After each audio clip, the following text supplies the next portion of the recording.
Hey everyone, it's Tyler and Michelle Stroik from Universal Rackets, and in this video we are going to be talking about how to move up after you hit a third shot drop or a drive.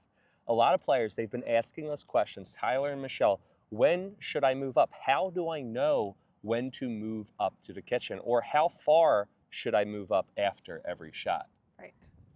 Understanding when you should move up and getting yourself in the proper position will allow you to win many more points, regardless of your skill level. It doesn't matter if you're a 2-0, a 3-0, a 4-0, or a 5-0. If you can get in the right position, I feel like that's even more than half of the battle. What do you think? What this is going to do, it's going to eliminate the points that look like serve, return, a winner. You're going to extend your points because you're going to learn how to play defense in this area. It's okay to be in transition. In tennis, it's called no man's land, but here, you're allowed to be here as long as you know how to work it.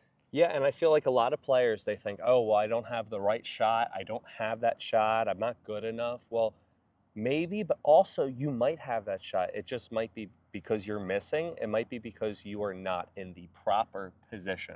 Right. So this video will teach you exactly how to get into the proper position.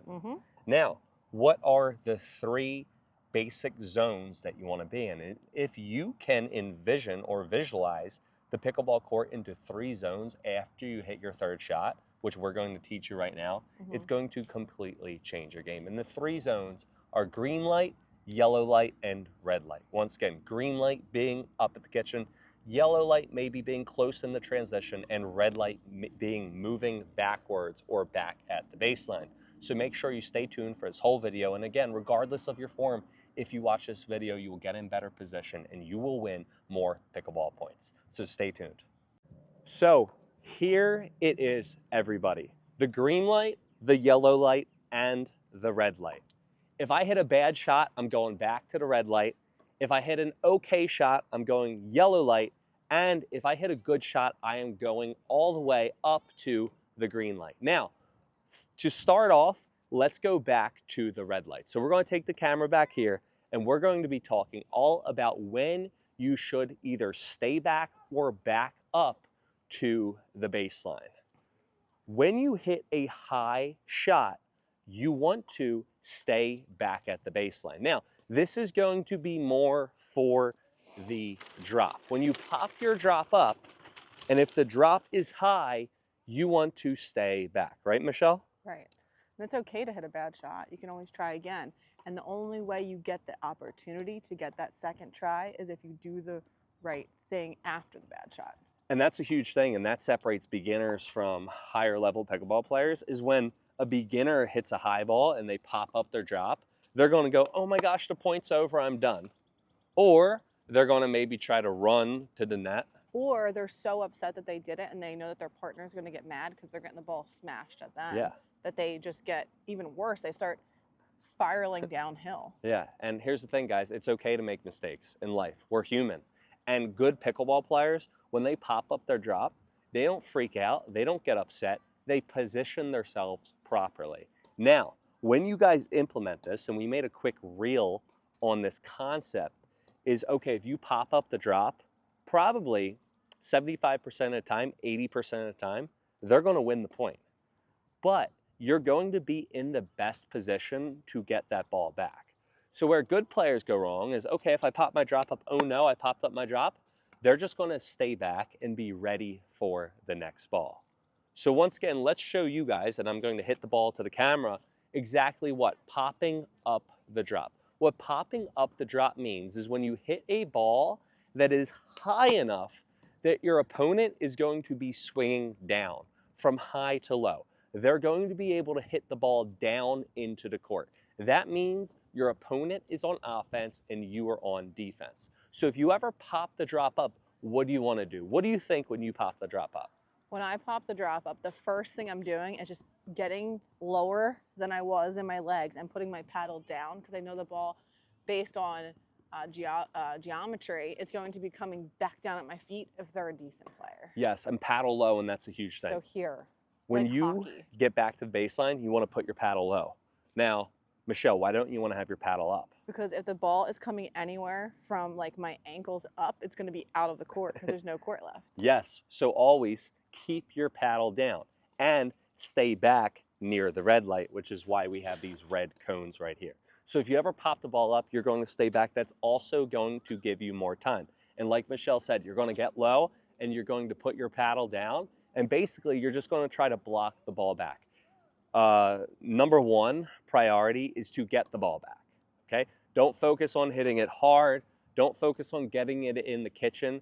Focus on getting your opponent to hit another ball. Now, how many times have, you know what, we'll pick at me a little bit, pick on me. How many times has your beautiful, lovely husband been in a tournament with you? You did all this amazing work and your husband has this awesome ball. How many times have I missed it? A couple. She's being nice. But how many times have you missed a ball that's a sitting duck?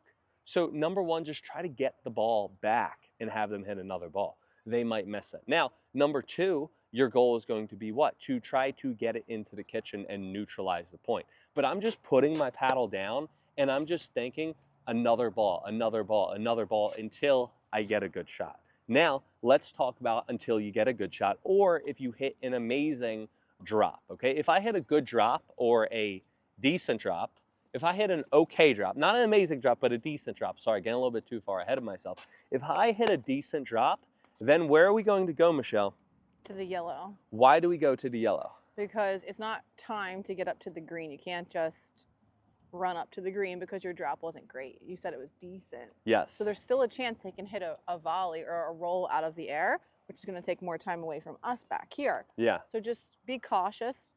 Maybe you can make it through the green. Maybe you can make it through the light. Maybe you have to stay back. Yes. But just take your time and move up a little bit, because even attempting that drop that is not a lob all the way up here, you're still going to get more time on your side before they make contact with the ball. Because we all know that when our opponents are making contact with the ball, wherever you are on court, if you've ever watched any of our videos, you have to stop where you are. Yes, and you want to set and you want to hit.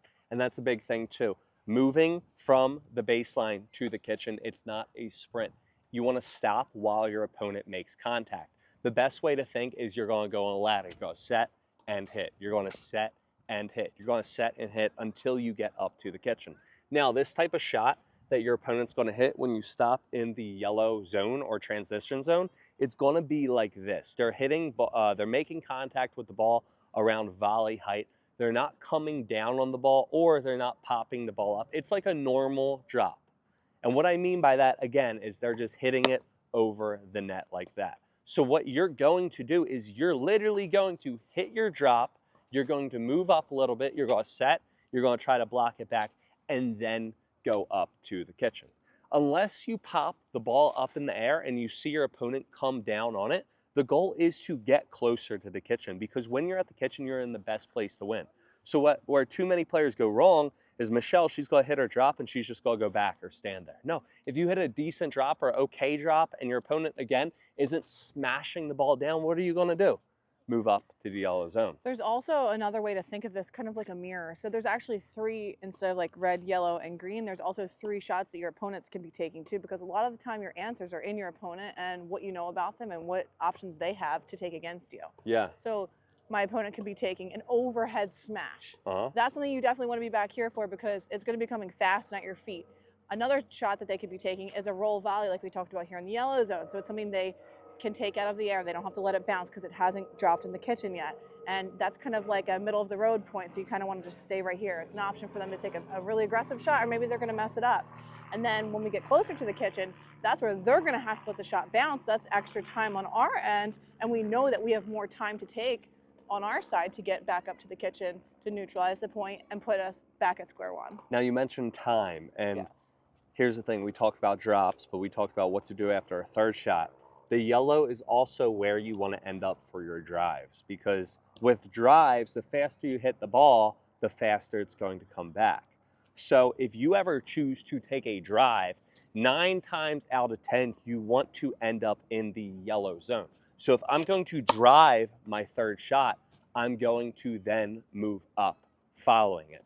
And now that's a big thing, because a lot of players, where they go wrong is that they hit their drive and they don't understand the purpose of the drive. the drive is not to automatically win the point. And a great tip is don't force winners, force errors or opportunities. And what I mean by that is players are going to hit the drive and try to win the point, or they don't, their opponent gets the ball back, and then they're, oh, I got to get the next ball, and they can't get to it. They can't get to the next ball.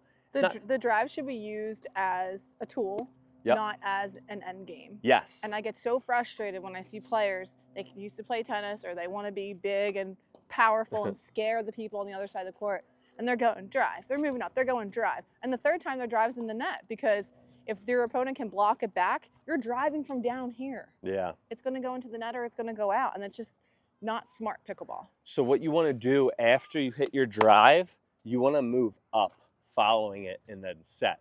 Again, where players go wrong too, and Michelle maybe go on the other side real quick, I'm going to drive the ball. You guys aren't going to be able to see Michelle, but I'm going to drive the ball, and what's going to happen is just volley this ball right back. So I have my third shot drive here. It's super windy. I'm just sprinting up. She blocks it, and it's going to be hard to change direction. Players, they hit their drive, and they sprint up to the green. If I hit my drive and I sprint up, and Michelle goes to the middle, I'm not going to be able to have enough time to change direction. So what you want to do is after you hit your drive, you want to set and stop when your opponent makes contact, make contact, and then move up to the kitchen. And one of my most favorite, and this is actually one of the most engaging drills that we do, and I've done with friends and a lot of other pickleball players, it's the drive drop. So you're having fun because you are taking the hard, fast shots back here. But then you're training your brain that when the ball comes back to you, your next shot here will be a drop shot into the kitchen, because you're going to be in this yellow transition area. And this is where you want to give yourself an opportunity to get back up to the kitchen to win more points. Yes. But you want to know that you can confidently hit a drive and then get yourself in position to hit a drop. Yes. Now let's talk about the green. Okay, right, now let me zoom into the green. The green, the green, the green. The money is made at the kitchen, the food's made at the kitchen, the points are won at the kitchen.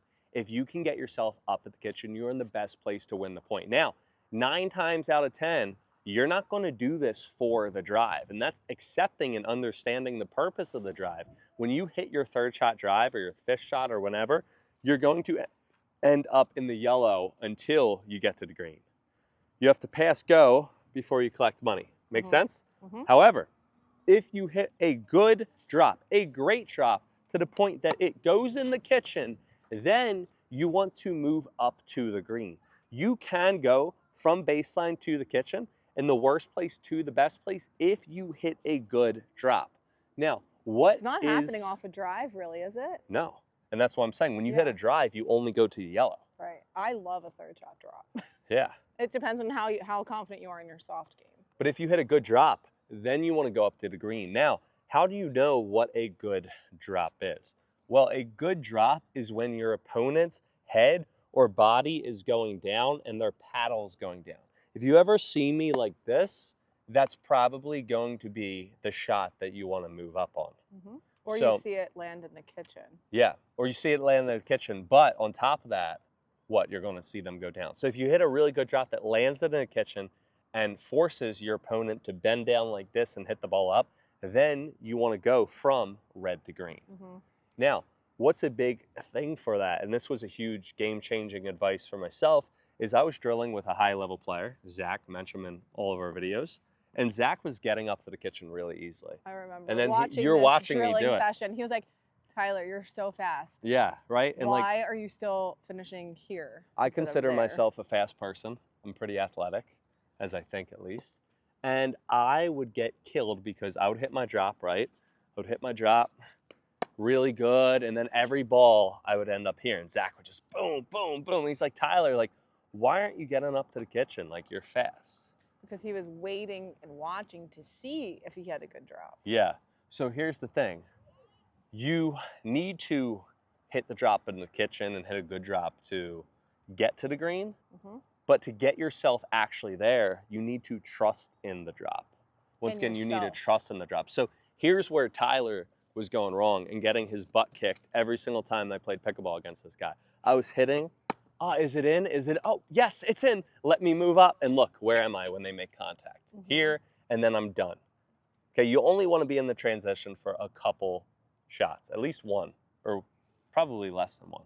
However, Instead of that, what you're gonna do is watch, I'm gonna hit and I'm gonna trust in it. So the ball didn't even bounce yet, but look, I am up near the green in the transition. So I trust in my drop. But you need to use this tip very cautiously and very carefully, because someone could be like, oh, Tyler told me to trust my drop, and I'm running out and I'm getting pummeled. Yeah, okay, don't shoot the messenger. But once you perfect your drops enough and you feel work on them, confident enough with your drops, you should know when it's coming then off. you should be able to feel the shot. So the only way that you can really get the green isn't by looking for the result. We told you how or what you're looking for too, but you need to trust in your drop enough that then you're going to be able to move up to the green. If you don't trust in your drop, if you wait to see the result, you will never get up to the green, even if you're like Usain Bolt. Right. So I'd be surprised if people aren't commenting now saying, well, you just said how I have to wait to see if I can go up. But now you're saying I can just run on up to the green. I've been getting peppered with comments with Instagram lately. The point is to understand that the more you play, the more comfortable the more you're gonna feel. You get. And you know that you can take those extra steps up, and because you're confident in your defense at yellow. Yeah. It's not your first time moving up into the yellow zone and defending an attack. And you're going to be able to feel, once you do it enough, okay, if you feel like you popped it up or if you feel like you hit a really good shot. Now, there will be that one time where you think you felt really good, right? And your opponent maybe takes out error, hits down, you get beat. But guess what? You lost 1 for 10 points. You're going to win 9 for 10. And if you're a new player, you're a beginner, the most frustrating thing to see, and I've played with beginners recently, and the worst thing here, and I want you to take this away from this video as a beginner, is that you are able to move up to the kitchen. There is a time and a place that you should move up. And a way that you can think about doing this too, like when we were playing with like our family this weekend. Yeah. I was telling my brother, I was like, Tom, you need to move with me. Yeah. Like you don't want to stay back there and play tennis, because if you're staying back at the baseline because you don't have the confidence to move up yet, your partner is going to be at the kitchen if you're returning the serve, and they have a huge hole to go at in the middle. So it doesn't matter if his defense good or bad. I'm staying up at the kitchen. I'm going to get destroyed by his high drives. Yeah, and even by the time that you get there, you're going to be getting there with a ball super low, and you're going to have to pop the ball up. Right. So don't ever be afraid to move up to the kitchen with your partner. Yeah. And definitely communicate. So what I was doing when I was playing with him, I was like, up, up, up, move up with me. Okay, take a step back. Like over communicate with your partner during the points so that you can understand that you do need to get up to the kitchen and it's important. And we're breaking it down for you here in green, yellow, and red. Yeah. But to take it all with a grain of salt, and it all depends on what your opponents are giving you. But you need to be able to have the strategy inside of you to understand the concept of this area of the game, because it's so important. And keep it simple. Again, if you train and you drill green, yellow, red, it's going to help you and make it more easier to follow rather than what do I do here, here, there, there. No, there's basically 3 outcomes, or 1 outcome technically if you hit a drive. Now, we spoke about, now let's put it into play and actually show you guys what to do. Okay. So this is the best drill that you can do, and when you guys do it over and over again, you're not even going to need cones. When you go and play, you're going to basically see the cones already there. So number one thing is when you do this drill, you have your partner feed in the ball. Where players go wrong, I feel like, is that they feed in the ball from back in the baseline. You always want the net player to. It just gives it more of a realistic feel. So what's going to happen is if I pop the ball up in the air, I'm going to stay back. If I hit a decent drop or drive, I'm going to go to yellow. And if I hit a really good one, I'm going to go to the green. Now, again, Michelle, show me you smashing the ball down. That's when I want to go red. When you see Michelle's paddle high. Now, where do I want to go? Green. When Michelle is going down like that, 9 times out of 10 when I hit the ball in the kitchen. So let's hit a couple drives or drops and see what happens. So here we are, let's go. Okay, so that was an okay one. So I'm gonna stay here and now move up and then hopefully win the point. We'll do a couple and we'll end the point. So again, that one, honestly, I kind of froze for a second. I maybe could have made it up to the green. And again, this is what I'm guilty for. I didn't trust in my drop. I waited to see where the shot was and where did I land up in, the yellow. But what did I do? I set and hit and then moved up to the green. Here we are, let's go again. Okay.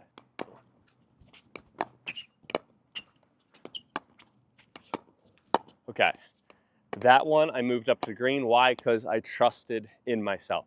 Notice I moved up before the ball even went there. Here we are. Okay, okay, that was really good. Yeah. But I should have moved. Look, and this is what happens, and this is why I do not win at high level pickleball. Look where I am. I would get killed. Here we are. Having spots instead of cones. Okay, so I popped it up. So I'm gonna stay back here until Michelle either wins the point or I get the ball back. So notice again, if I pop the ball up in the air, I'm gonna stay back here until, okay, now I'm up.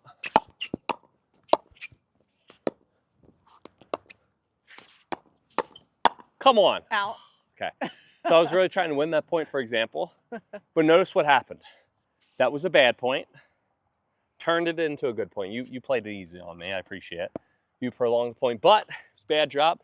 Moved back, stayed back, hit a good drop, got a good ball, came up to the yellow, hit the ball there, and then to the green. I made a bad situation into a good situation. Now there will be the point before that where Michelle just automatically killed the ball. Guess what? She won the point. She earned the point, but I was in the best place to win. Because if I was up here, I would 100% lose the shot. Because I'm back there, maybe I have another chance. There's just more time. Let's do a couple more. Maybe having spots instead of cones would really help. Also feeds that are in, that would help as well. I know, you have like huge detours. Here we are.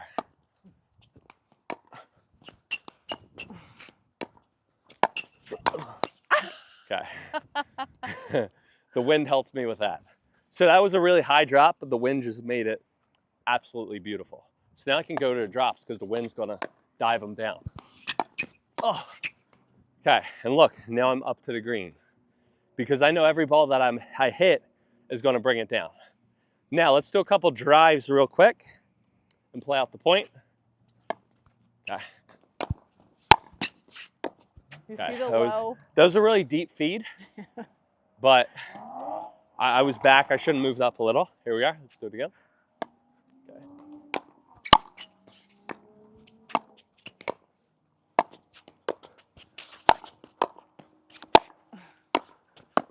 Oh, come on. Okay. Real quick, I want you guys to notice what happened with that, right? And this is another thing. So I hit a drive, moved up to yellow, stayed in the yellow because I hit okay shots, right? But then what happened? I popped the ball up, then I moved back. So if you get up to yellow or you get up to green, if you pop the ball up, you might have to go back to the previous cone. Right. So if it's like hit a good one, move up, or move up two, hit a bad one, move back. And I think there was actually a comment too when we made this reel that someone said, well, if she's back in red, I'm just gonna hit a drop shot and she's never gonna get to it at green. That's how that point ended. Yeah. I didn't drop it intentionally, but I had a short reply to an attack, I think. Yeah. And good job. Congratulations. Right, and I just happened to win won that the point. Very good. 25 times that's going to happen Yeah, too. but you're not going to do it every single time. And you're going to say good job, and it's going to be rude if you do it to someone older than you. Yeah. Yeah. So if you're playing older people, you're just not even allowed to do that. Not allowed. But again, you're playing percentages. So let's do a drive again. Okay. Really deep feed.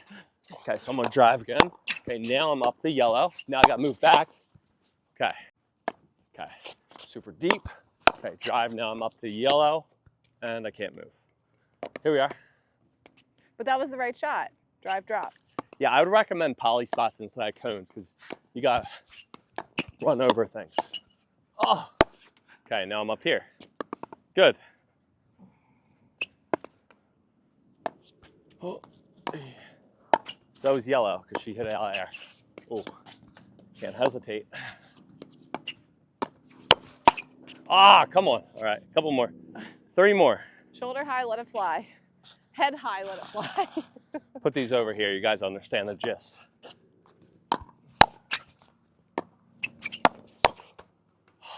Two more. So that was a good shot on me, though, because I knew he was in transition. You do it fast enough, I can get him in transition. Yeah, she knows that. Okay. I should have moved up. I forgot about the wind. Okay, now I'm going to move back. Come on. 2 more. You're most likely to lose in transition. Trying to look good for YouTube. I'm feeling the pressure. And these deep feeds. Like, how deep can you get them on the baseline? Like, super deep? Ah. Okay, so now I'm gonna move up. I'm up green. Oh, oh, come on. Okay, good. Last one, last one. Game point. Okay, drive. Okay. Oh.